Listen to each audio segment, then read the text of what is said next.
Hello, السلام علیکم مولانا۔ میں آپ سے دو سوال کرنے ہیں۔ ایک پہلا سوال تو یہ ہے کہ متع کے بارے میں آپ کیا بتائیں گے کہ اس کی تاریخ کیا ہے، اس کے بارے میں ذرا بیان کر دیجئے۔ اور اگر کوئی عورت اپنے شوہر سے متع کے بارے میں کہے کہ میں یہ کرنا چاہتی ہوں اور وہ جائے یہ کام کر کے واپس اپنے شوہر کے پاس آئے، تو کیا اس شوہر کی کیسے اس عورت کو برداشت کرے گا؟ کیونکہ ہمارے بچے پریشان ہیں کہ اسلام میں یہ ہے، تو وہ پریشان ہے کہ کل کو ہماری بیویاں اٹھ کے کہتی ہیں کہ ہم نے متع کرنا ہے، تو وہ کیسے اس کی چیز کی اجازت دیں گے؟ جی اصل میں گزارش کروں گا یہیں سے ایک بہت بڑی غلط فہمی متع کے حوالے سے سوال ہے، سوال میرے خیال سے واضح ہے، میں گزارش کروں گا یہیں سے جواب شروع کریں گے ہم۔ جی رضوی صاحب، بہن کی خدمت میں عرض یہ ہے، بہت سارے مسائل کو مسخ کر کے ان کو شیعوں کی طرف منسوب کیا جاتا ہے کہ شیعہ قرآن کے منکر ہے، شیعہ زکوٰۃ کے منکر ہیں، شیعہ علی کو خدا مانتے ہیں، شیعوں کے نزدیک اللہ تعالیٰ نے جبرائیل کو علی کی طرف بھیجا تھا، نعوذ باللہ اس نے خیانت کی اور رسول اللہ کے پاس چلا گیا۔ یہ ساری کی ساری باتیں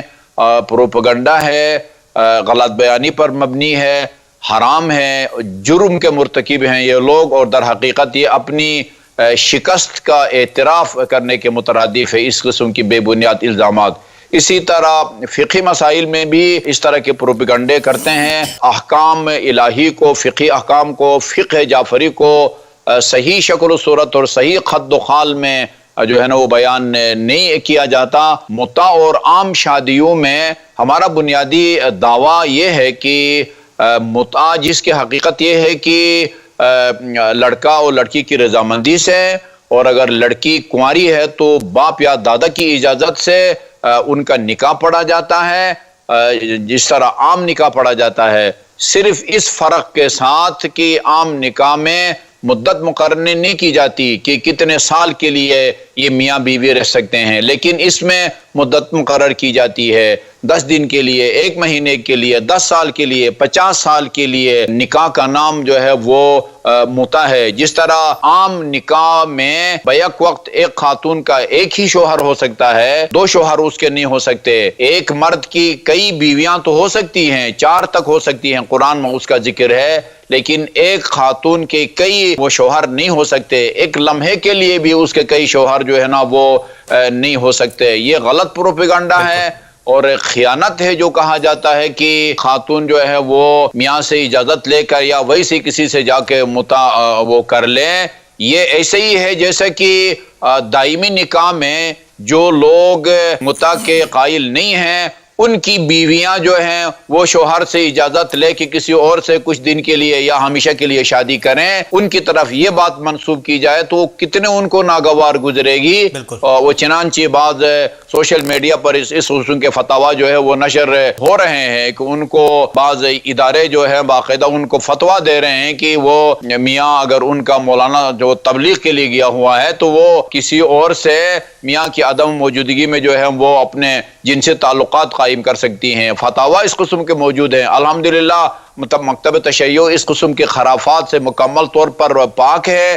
حرام ہے کہ خاتون کے ہاں ایک سے زیادہ شوہر ہوں، یہ بالکل سراسر غلط ہے۔ یعنی متع جو کہ اسلام میں موجود ہے، چونکہ جب خلافت کے دوسرے دور میں اس کی پابندی لگی ہے تو پابندی کا متن یہ تھا کہ یہ متعۃ الحج اور متعۃ النساء یہ رسول خدا کے زمانے میں رائج تھے، متع کیا جاتا تھا، لیکن میں ان پر پابندی لگا رہا ہوں اور آج کے بعد جو متع کرے گا اس کو سزا دی جائے گی۔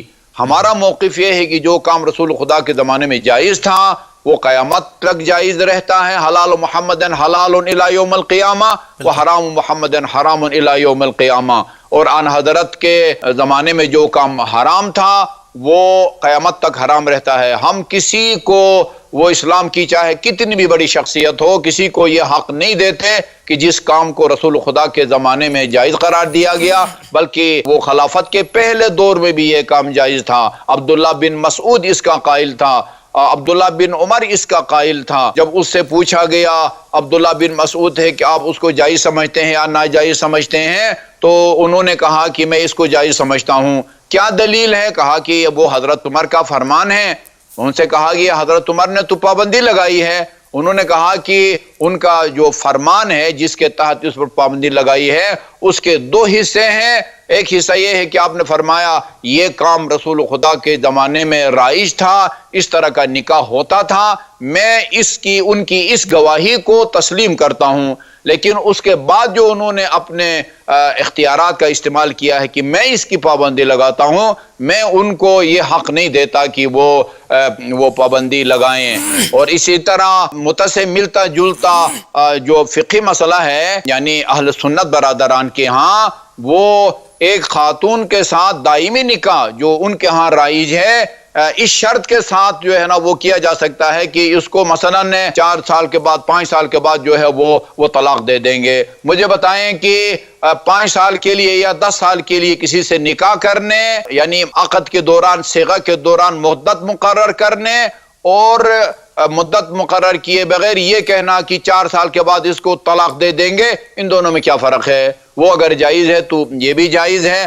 غلط پروپیگنڈے کے ذریعے ایک حکم الہی کو مسخ کیا گیا ہے، اس کے بھی وہی شرائط ہیں جو عام دائمی نکاح کی شرائط ہوتے ہیں۔